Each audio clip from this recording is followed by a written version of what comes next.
انفسنا، یا تو نفسی کہہ دیتے، جب جمع لائے تو پھر کون لائے؟ اب یہ حدیث صحیح ہے، سیاستہ میں موجود ہے، دوسرا کوئی نہیں لائے، مولا علی لائے۔ معلوم ہوا حضور خود اس آیت کا مطلب بیان فرما رہے ہیں کہ ایک جان میری اپنی ہے، میں محمد کی، اور دوسرا شخص جو قالب دوسرا رکھتا ہے مگر جان محمد کی ہے، وہ علی ہے۔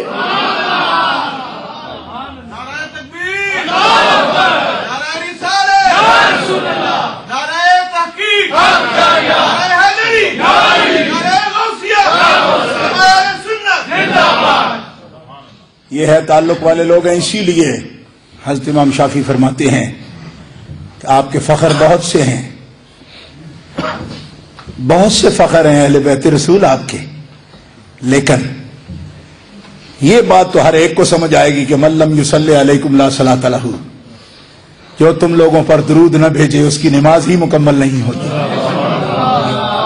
گجرات میں تقریر کر رہا تھا تو وہاں کالری گیٹ میں مماتی ہیں، وہ کہتے ہیں دیکھو میرے بزرگوں کا نام ہے جلال الدین، اس نے کہا کہ اب دوسرے مولوی بھی کہیں گے تو میرے بزرگ کافی عرصہ تک حدیث پاک پڑھاتے رہے، فقہ پڑھاتے رہے، تو نام وہ جانتا، پرانے دور میں مناظرے بھی کرتا، تو کہ جلال شاہ کا پتر بھی کیا اس طرح کی بات کرے گا؟ میں نے کہا کیوں نہیں کرے گا؟ کہا اس کو تو پتہ ہونا چاہیے کہ فقہ حنفی میں درود شریف نہ بھی پڑھا ہو تو نماز مکمل ہو جاتی ہے۔ اب جو دقتیں ہمیں ہیں وہ آپ کو سمجھ نہیں نہ آتی، آپ تو نعرہ لگا سکتے ہیں کہ مطلب صلی علیہ وسلم، آپ کہیں گے نعرہ تکبیر، آپ کو یہ پتا ہے کہ فقہ حنفی میں تو مسئلہ یہ ہے کہ سنت ہی ہے نا درود شریف پڑھنا، اب تو وہ رسول پڑھنا تو واجب ہے نا، تو درود شریف پڑھنا تو سنت ہے، تو اس نے کہا رہ بھی گئی تو نماز مکمل ہو جائے گی۔ تو کہا اور مولوی ایسی بات کہہ لیں جلال شاہ کا پتر سے نہ کرے، کیوں کہ اس کا مطلب تھا وہ تیرا باپ تو مولوی ہے، تو پرانا کو سنا کے بھی تو نہیں سمجھ ہوگی۔ میں نے کہا اسی لیے مجھے سمجھ ہے کہ میرے باپ مولوی ہے، انہوں نے ہی مجھے بتایا کہ شعر چونکہ امام شافعی کا ہے اور امام شافعی کے نزدیک مکمل درود پڑھنا واجب ہے۔ اب آپ کو سمجھ آئی بات؟ امام شافعی کے نزدیک صرف تشہد نہیں ہے، پورا درود شریف واجب ہے ان کے نزدیک۔ تو میں نے کہا جو امام کہہ رہا ہے شعر بھی تو اسی کا ہے، تو مسئلہ بھی اسی کا ہے، ان کے بغیر نماز مکمل ہوتی ہی نہیں۔ اب آپ کو سمجھ آئیے کہ امام شافعی کی فقہ میں یہی مسئلہ ہے کہ درود شریف چھوڑو گے تو نماز نہیں ہوگی۔ یہ فخر ہے اہل بیت اطہار کا۔ اور اب آخری جملہ کہہ دیتا ہوں، امام پاک کے اس کارنامے پر جس کا تعلق آپ کی شہادت سے ہے، لوگ کہتے رہتے ہیں، بہت سا لکھا، لوگوں نے بہت لکھا ہے، ایسا کیا۔ میں سوچا کرتا تھا کہ کوئی ان کی بات بھی سمجھے، کوئی کیا کہتے ہیں یہ۔ میں نے کہا قرآن نے ان کو کہا ہے وَهَدَيْنَاهُمْ إِلَىٰ صِرَاطٍ مُسْتَقِيمٍ، نبی کی آل کو میں نے ہدایت دی ہے صراط مستقیم کی۔ یہ 7ویں پارے میں من آبائہم وذریاتہم واخوانہم واجتبیناہم وہدیناہم الی صراط مستقیم۔ اب ان پر یہ کلام کرنا کہ کیا ان کا راست قدم راست تھا، یعنی درست فیصلہ تھا، یہ قرآن کی آیتوں کے بعد بھی سوچنے کی ضرورت ہے۔ جسے حضور فرمائے ما ان تمسکتم بہما لن تضلوا، اگر کتاب اللہ اور میری اولاد کا دامن تھامے رہو گے تو تم گمراہ نہیں ہوگے۔ تو جن کا دامن تھام کر ہم سیدھی راہ پا جائیں، ان کے بارے میں یہ سوچنا پڑے کہ ان کا قدم درست تھا کہ نہیں۔ میں نے کہا قصور تیرا بھی نہیں، یہ بیماری ہے تجھے، بیماری ہے ایمانی، ڈیزیز۔ نہیں سمجھ آئی؟ ایمانی کمزوری، جی بیماری۔ بھائی جن کو حضور خود فرمائیں کہ اگر ان کا دامن پکڑ لو گے تو تم گمراہ نہیں ہوگے، ابھی بھی آپ نے نہیں سمجھا، ان کے بارے میں یہ سوچا جائے کہ پتہ نہیں خود کیوں اس طرح کیا انہوں نے۔ یہ مفکر ہیں، دانشور، روز ٹیلی ویژن پر بیٹھے ہوتے ہیں، ٹیلی ویژن پر سب سے بد شکل مولوی جو بھی بیٹھے نا، تو سمجھ جائیں بھائی ان کو مار پڑی ہوئی ہے۔ اور دونوں کا یہ ذہن ہے کہ جانا نہیں چاہیے تھا، ان کو جانا نہیں چاہیے تھا۔ میں کہ کیوں؟ اگے تیرا چاچا بیٹھا ہے، پھر کہتے ہیں کہ سختی کی بات کرتے ہو. میں نے کہا کیوں نہیں جانا چاہیے تھا؟ حضور نے فرمایا ہے سب سے افضل جہاد ظالم بادشاہ کے سامنے کلمہ حق کہنا ہے. سب سے افضل جہاد یہ ہے. کہو نا سبحان اللہ. سب سے افضل جہاد. تو یہ جہاد کس نے کرنا تھا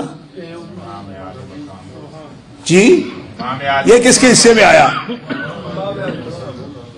دوستو یہ لوگ ذہنی بیمار ہیں. ذہنی بیمار ہیں. کیوں گے؟ جانا تھا. میں نے کہا جانا تھا اس لیے کہ ابھی پیدا بھی نہیں ہوئے تھے کہ اس جانے کا حضور کو پتا تھا. نانا جان کو پتا تھا اس کا. مسند امام احمد اٹھا کے دیکھو. حضرت ام فضل کہتی ہیں سرکار کی چچی ہیں حضرت عباس ابن عبد المطلب کی اہلیہ، اور حضور کی چچی بھی ہیں اور سالی بھی ہیں، کیونکہ ان کی بہن دوسری حضرت میمونہ نبی کریم علیہ السلام کے گھر میں ہیں.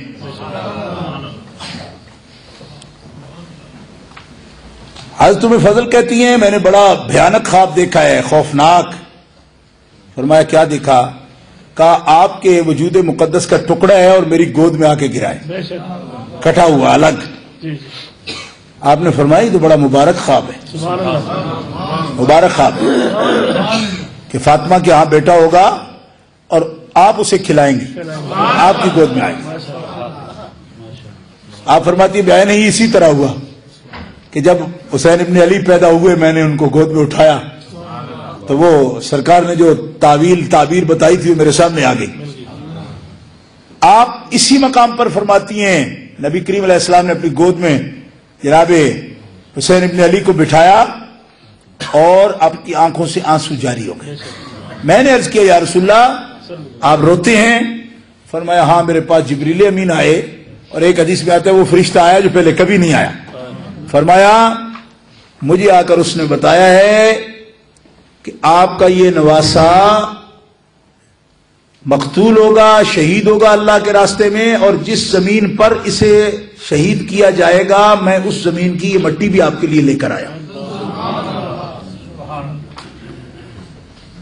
حضور کو پتا تھا، اس واقعہ کا علم تھا، اور نبی کریم علیہ السلام نے کبھی نہیں کہا کہ یہ واقعہ نہ ہو. اور اس کی جو وجہ ہے وہ میں گزشتہ 2 مواقع پر تقریباً 2.5-3 گھنٹے کی تقریر میں آپ کے سامنے بیان کر چکا ہوں کہ جو اللہ کے محبوب ہوتے ہیں وہ اس قسم کی کوئی کنسیشن نہیں مانگتے، بھائی ہمیں چھٹکارا مل جائے، ایسا نہ ہو. امتحان کو بڑے خوشی کے ساتھ اپنے سینے سے لگاتے ہیں. یہ آل ابراہیم کی شان ہے جن پر اب تک درود پڑا جاتا ہے. لمبی کہانی ہے، میں 2 دفعہ بیان کر چکا ہوں. بلکہ حضور کے یہ لفظ موجود ہیں، آپ فرماتے اللہم آت الحسین صبرا و اجرا، یا اللہ میرے حسین کو اس ابتلا اور آزمائش میں صبر اور اجر کامل عطا فرمانا. یہ دعا فرمائی. یہ نہیں فرمایا آپ نے کہ یہ واقعہ پیش نہ آئے. حضور کو علم تھا. اب دیکھیے بہت سے لوگ تھے، منع بھی کیا، جناب امام علی مقام نکلے، اور یہ اسلام کا وہ عظیم پیغام ہے. اگر 1 منٹ کے لیے برداشت کر سکے تو صرف اتنی بات کہوں گا کہ حضور نبی کریم علیہ السلام نے 23 سالہ دور نبوت میں کسی ایسے حکمران کے خلاف جو کلمہ پڑھتا ہو، یعنی مسلمان ظاہر ہوتا ہو اور اس کی حکومت ہو، اور اس کے خلاف سرکار نے کوئی احتجاج فرمایا ہو یا کوئی پروٹیسٹ کیا ہو، اس کی کوئی مثال سنت میں واضح طور پر موجود نہیں تھی، کیونکہ وہاں حکمران کوئی نہیں تھا. حکمران تھا ہی کوئی نہیں. یہ جو چھوٹے چھوٹے طوائف الملوکی اور چھوٹے چھوٹے قبیلوں کے حکمران تھے، مثلا یہ فلاں قبیلے کا ہے، فلاں قبیلے کا ہے، فلاں قبیلے کا ہے، ان کے خلاف، ان کے ظلم کے خلاف سرکار نے ضرور جد و جہد فرمائی، مگر کوئی پوری گورنمنٹ ایک منظم ایسی موجود ہوتی اور وہ کلمہ بھی پڑھتا ہوتا، آپ نے اس کے خلاف جد و جہد کی ہو، ایسا 23 سالہ دور میں واضح نہیں تھا. لیکن 2 شخصیتیں، پورا حکومت اسلامی کا سسٹم بغیر نظیر کے